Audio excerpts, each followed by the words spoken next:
Senate may dismiss articles of impeachment without holding a full trial or taking any evidence. Put another way, the Constitution does not impose on the Senate the duty to hold a trial. In fact, the Senate need not hold a trial even though the House wishes to present evidence and hold a full trial. In a number of previous impeachment trials, the Senate has reached the judgment that its constitutional role as sole trier of impeachment does not require it to take new evidence or hear live witness testimony. These are the words of former Senator Joe Biden, who argued during the impeachment of former President Bill Clinton that witnesses, according to a memo obtained by Politico, should be rejected by the Senate. Politico also reported, while the Senate eventually requested the testimony of 3 witnesses in the impeachment trial of Clinton, Monica Lewinsky, Vernon Jordan, and Sidney Blumenthal, each of those witnesses had already been deposed before the House of Representatives or a federal grand jury following lengthy litigation. The Senate refused to call new witnesses whose previous testimony hadn't already formed a basis for the impeachment articles against Clinton.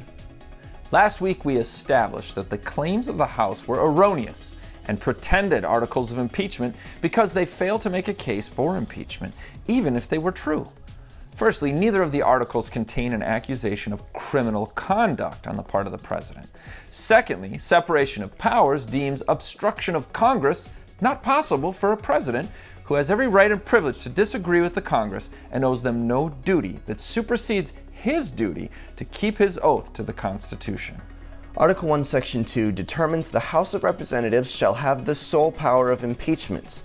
This means the House is the prosecuting attorney, the one who holds the sole duty to build the case against the said defendant. This includes evidence, accusations, and the compiling of witness testimonies with the desire that a jury will bring a conviction based on the evidence they have prepared and presented. After the House votes with a simple majority to impeach the president, the Senate takes over to try the evidence similar to the function of the jury.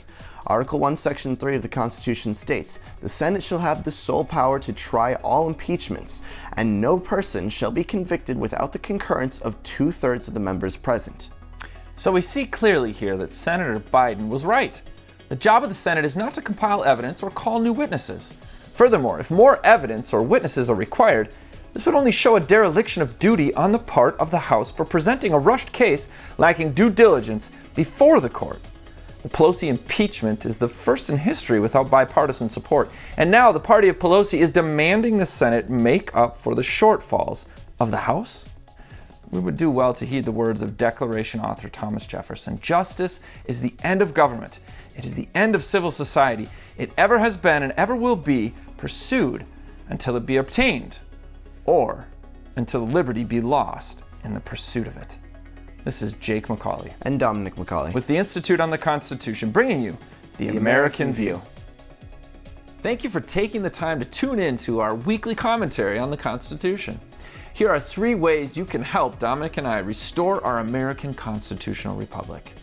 Share, subscribe, comment, and leave a review. This will help others find this valuable information.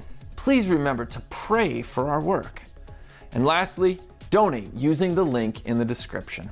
God bless you, and thank you.